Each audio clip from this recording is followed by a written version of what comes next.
right, y'all. Welcome to the Scott Horton Show. I am the director of the Libertarian Institute, editorial director of antiwar.com, author of the book Fool's Errand, Time to End the War in Afghanistan, and I've recorded more than 5,000 interviews going back to 2003, all of which are available at scotthorton.org. You can also sign up for the podcast feed. The full archive is also available at youtube.com/Scott Horton Show. All right, you guys, I got the great Sheldon Richman on the line, and he is executive editor of the Libertarian Institute and is the author of a great many books, including Coming to Palestine, his recent one, and the brand new What Social Animals Owe to Each Other, proudly published by the Libertarian Institute. That's at libertarianinstitute.org/books.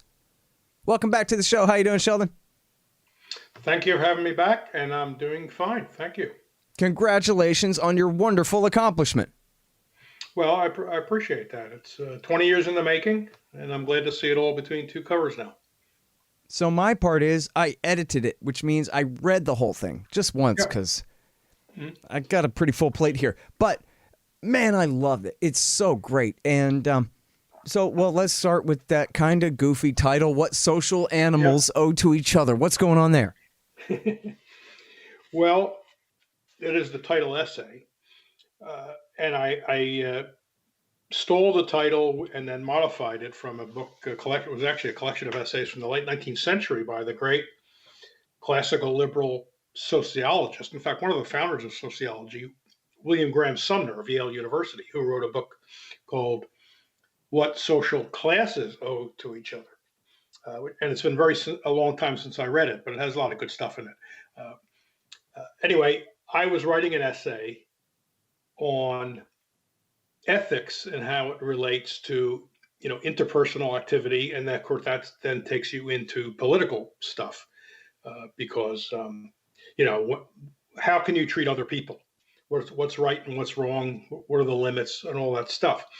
And my influences, my orientation is really the ancient Greece, the Greeks, the Greek philosophers, Aristotle most of all, but Socrates, you'll find some in Plato, not as political philosophy, but Plato. Stoics, lots of strains. There were differences, but then there are also broad agreements about what's the proper way, what's the good life, what is the good life, and that involves how do you treat other people. So I spun that out. I rely a lot on my friend and philosopher I admire greatly, Roderick Long at Auburn University, a very good libertarian.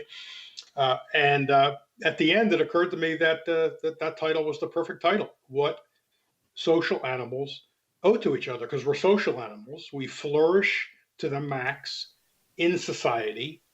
And libertarians would always stress this and not imply that and I think, sometimes non-libertarians believe that our symbol of the libertarian life is Ted Kaczynski without the letter bombs, right? Living in some shack somewhere, where was he, Montana? I forget, living a hermit's life off the grid, no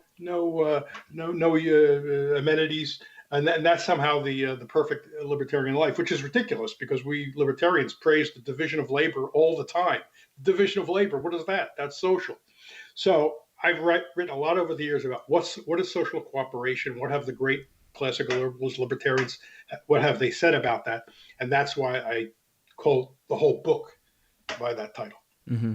Yeah, but that's commie talk. That's positive rights, and libertarians only believe in negative rights and the natural right to be left alone by everybody else. So now you're some kind of kooky deviationist, I accuse. Well, actually, I didn't say anything that implied, quote, positive rights. I do think we owe people things, but libertarians like to talk about the non-aggression principle, and I call it, because I want to be more explicit, I call it the non-aggression obligation. I think I may be the first to put it that way, at least among libertarians. But that means that's owing them a negative. First of all, you owe it to them not to aggress against them. Now, the question is, why is that? And I explore that in the title essay. Why is that the case? If you're not religious, so you're not saying, well, that's God's commandment, you can't rely on God, what rational explanation can come up for that? And I, again, drawing on my influences, I'm not inventing this. Perhaps in my reformulation, I've maybe hit on some new angle. I don't know, but I want to point out that by when you to not owe to owe them not to aggress against them, and that's what you're owed by other people. Where does that come from? And I want to argue again in this sort of Greek tradition. The reason you owe them that is because you owe other people what you owe yourself, namely reason and rationality. If you're going to flourish as a social animal, as a language using, reasoning animal, then you want to be around reasoning, language using people. You want everybody to be that way because you're gonna prosper to the max. You're gonna flourish to the max. I don't want to just put it in terms of prosperity like material prosperity, but flourish in the fullest sense. So that means you don't treat people as ends, merely as means, and you don't use force. You treat them as Roderick says, conversation partners. And that's where that comes from. So there's not positive rights. It's not positive rights in the sense of welfare rights from the state. Of course, I'm just provoking you there. I understand, but I want people to understand and prevent any misunderstanding there about what that means. So the non-aggression principle, that's the first starting point for all of libertarianism, and you're talking about the same thing. You're not really modifying the definition of what you're talking about. You're just modifying the term itself in a way to make it a little bit more explicit of what that kind of already means, right? Yeah. You owe it to others not to aggress, and you can put it from the other perspective, right? Other people owe it to me not to aggress against me. That's we could also call it the right to life, but that's what that means. Right. The right not to be aggressed against. That's the one and only right. Actually, an essay that didn't make it into this volume deals with that issue. And again, this is stuff I've learned from Roderick Long and other people, that in a sense, we really only have one right. Now, we could come up with an exhaustive list of legitimate rights, right, that each of us has. Not a positive right, but you could state the negative rights in a list that goes on forever. But all those would just simply be implications of the one true right, which is the right to not be aggressed against. Mm-hmm. And that means treating other people as ends in themselves and not merely as means to your ends. Mm-hmm. All right, now, but so here's the thing, and I don't think that the book is necessarily explicitly meant this way, but it sort of amounts to an argument to the left, to the entire left half of anybody, right? The liberals, progressives, and every different kind of socialist and whoever, that if you have as your principle flourishing for, say, for example, the people who have the least opportunity in the first place and that kind of thing, that really, no, it's liberty that is the answer, even for the people who have the least to start. Not some kind of socialism or government program or this or that, which of course is contrary to their, almost all of their pre-existing understandings of the way things are. And they would probably presume, before they read the book, that the idea essentially must be that you're running cover for big business. That when rich, powerful people do what they want at other people's expense, it's okay. Isn't that what libertarianism means? According to liberals and leftists, isn't that what they presume about us? And so why isn't that what this is about? Because I know it's not. But I do intend it the way you said. You said I probably didn't intend it this way, and then you went on. I did intend it that way. When I was writing so many of the essays in this book, that's exactly what I had in mind. This is much a book aimed at good, I will say, good faith, well-intentioned leftists who are today statist leftists. I mean, I consider myself a left libertarian, so I want to be careful about leftists, but statist leftists, but who are good intentioned and well-meaning and good faith. Anyway, because you can distinguish them, I think, from people that just want power or who just hate, who are motivated in their leftism by hate, just like there are people on the right. Well, but let's not let it pigeonhole too much either, because, I mean, really, conservatism, American conservatism, is generally about preserving old classical liberalism, the liberalism of Benjamin Franklin and all of that kind of thing in the first place, right? So I think you attacked Franklin in here a couple of times, but you know what I mean. So it's not exclusive. Yeah. It's not like right-wingers won't enjoy it or anything. There's all kinds of great stuff in there. It's for everybody. I mean, it's for libertarians, because I think a lot of libertarians overlook a lot of these points. Mm-hmm. And I've once in a while been criticized for making these points by libertarians. And it's for good faith conservatives as well. So, but as far as your the way you posed the question, you said maybe this wasn't part of your intention. Yeah. I explicitly talked to the left. I mean, there's one chapter in particular. It's funny you said, "Oh, this makes you sound like some kind of commie" in the beginning.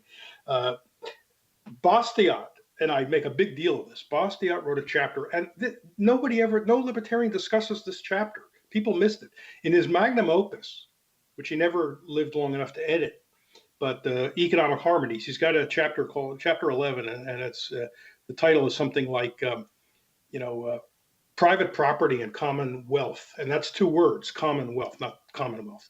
And in that article, he points out that if you have, and again, he's a first half of the 19th century French radical pro-market radical liberal, and libertarians love him, but they neglect this chapter, where he says that if you have when you have technological innovation and free competition, the society at large gets more and more free stuff. And this is the way he puts it. This is almost a direct quote. Wealth or value or utility, whatever term you want to use, gets transferred from the realm of the private realm to the communal realm. That's his term, the communal realm. Because think about it.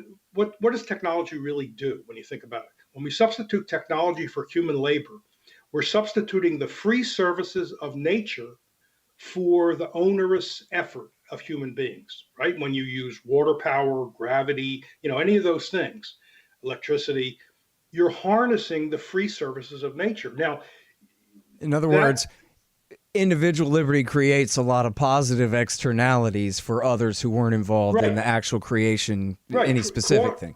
The costs of production fall, and prices will fall if there's competition. In other words, if the original seller tries to keep his price up, even though he's using a lot of free services of nature, someone else will come along, unless the state stops him, someone else will come along and offer, the same kind of service, but not charge so much for the free stuff. So the price will begin to fall and approach the cost of human labor and the effort involved in extracting resources. So in other words, the point I want to make is stuff becomes more and more free, and free in the sense of, no cost. I mean, think about it. If in 1900 it took X amount of money to buy a chicken, or X number of, let's say, 2 hours of labor to buy a chicken, and in the year 2000 it takes like 15 minutes to buy a chicken, it's as if you're getting a whole lot of the utility of that chicken for free. Because think of all the labor you don't have to expend to buy the chicken. And there have been books on this. There's a great book called Myths of Rich and Poor, which talk about the falling amount of labor the average manufacturing worker needs to exert to buy stuff. And it's not just the same stuff. Of course, it's better stuff, right?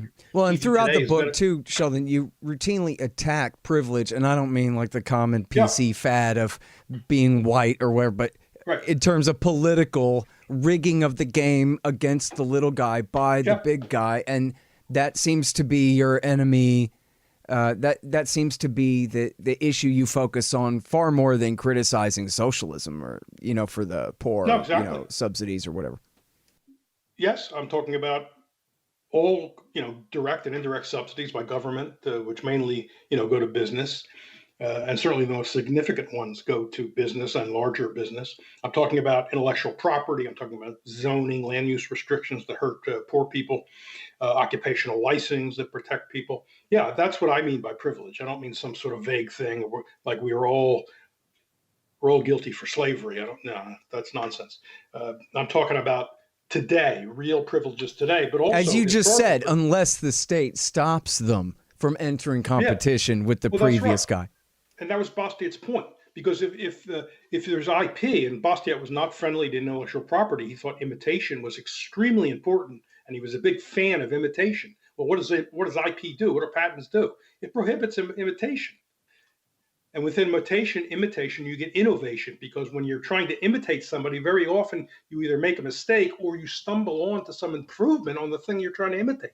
So we need that for progress. But if you have very strict IP laws, then we wouldn't get the benefits that Bastiat was talking about in technology, because you'd be able to charge for nature's free services because no one else could compete with you. And so that's a very important part of it. But here's the funny thing. When he wrote that chapter, he said, I'm going to be accused of being a communist. That's why you reminded me of it when you said that to me. Because he said, look, I'm talking about wealth. I'm talking about real wealth going from the private realm to the communal realm as a result of free competition and the markets and the division of labor. He said, they're going to accuse me of being a communist. And then he pointed out why that's a ridiculous charge. And so this is what I'm trying to tell the socialists and the good faith left. Here's my point. And I say this through a couple of different things. The socialists, in a way, I always say good faith, so remember I'm saying good faith if I forget it. The state socialists don't understand that the market gives them what they say they want. I mean, in the marketplace, even though we believe in individualism and legally it is an individualistic regime, and when you're talking about the free market, libertarian society, in a sense, the means of production are controlled by the masses. Here's my example. The bookstore chain that used to compete with not only Amazon, but Barnes & Noble, which still exists, Borders went out of existence, 5 years ago? It just died. Between Amazon, the brick and mortar, Barnes & Noble, brick and mortar, Amazon online, it couldn't cut it.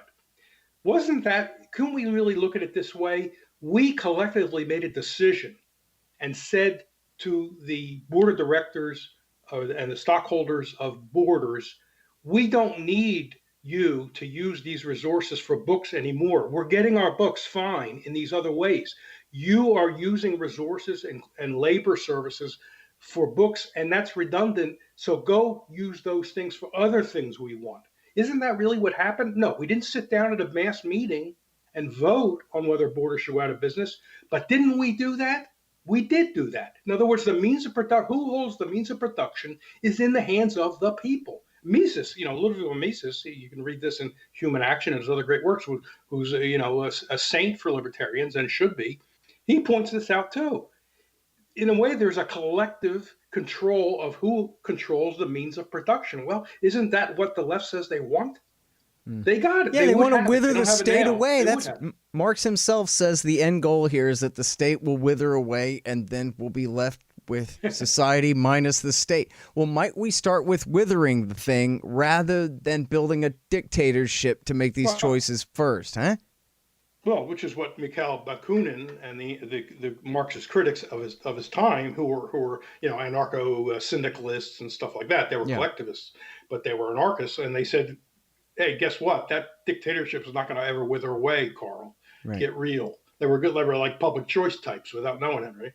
Hold on just 1 second. Be right back. So you're constantly buying things from Amazon.com. Well, that makes sense. They bring it right to your house. So what you do, though, is click through from the link in the right-hand margin at scotthorton.org, and I'll get a little bit of a kickback from Amazon's end of the sale. Won't cost you a thing. Nice little way to help support the show.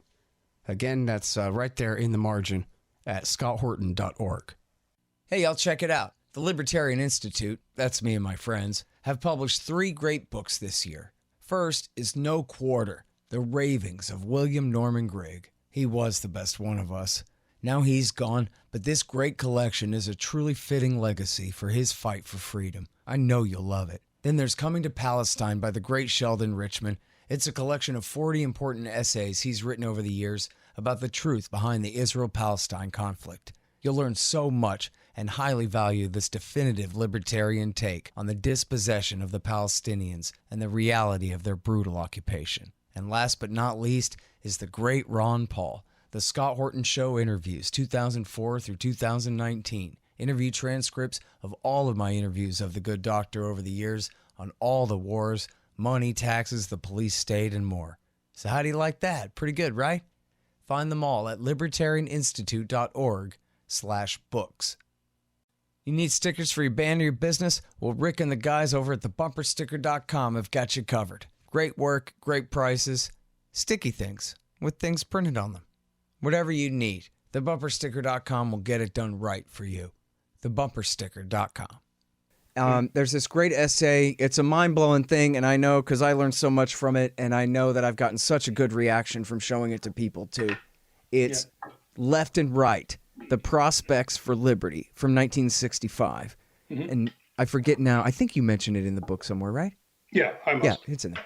I've read it many times, and I've quoted it many times. Sure. And I think Roderick Long has written a whole kind of treatment on the treatment in the first place. Well, he did like a anniversary address about it, 40th anniversary or whatever. So this is where Rothbard says that libertarians are all the way to the left of the anarcho-syndicalists who are to the left of the communists, and that we are all the way leftist radicals, as radical as you can get, the individualists, the natural individual rightists and rightsists. That then all the rest of the left made the big mistake of using the conservative means of state power to try to achieve those liberal ends of the fair shake for the little guy kind of thing in the broad conception, as we talked about. And what's funny about that, of course, is that the communists ended up being far more statist even than the most conservative right-wingers, even than the fascists. And so then libertarians, especially in the 20th century, ended up a lot of times allied with the right wing on a lot of things, where the left was even more statist than them. And so then, and because the right wing nominally supports markets, where the left outright eschews them, then that kind of confuses the whole issue and makes libertarians seem like we're a kind of right-winger, and where we're really, I think, an entirely different kind of creature than really fitting on that two-dimensional plane sort of a deal. But anyway, I don't know. Take it from there. That's part of the tradition that you're expanding on here, right? Bastiat, after the French Revolution, Bastiat lives from 1801 to 1850, something like that. He's in the National Assembly. And this is where the terms left and right come from. He's sitting on the left of the assembly. He's sitting next to Pierre-Joseph Proudhon, who's famously known for saying property is theft, although he didn't exactly mean what he didn't mean what the left today means by that. He was a pro-market guy. He was an anarchist. I think maybe he was the first person to call himself an anarchist. The left in those days was an umbrella term for, number one, against power. No, they disagreed about means. So you had collectivist types, and then you had Bastiat, who was an individualist type. But they were for progress. They were for industrialization. They were for general increase in the in wealth for all segments of society. They all could join in that. They had some disagreements about how to do that. On the right, you had the defenders of the old regime, right? The ancien regime, the pre French Revolution types who wanted to restore power.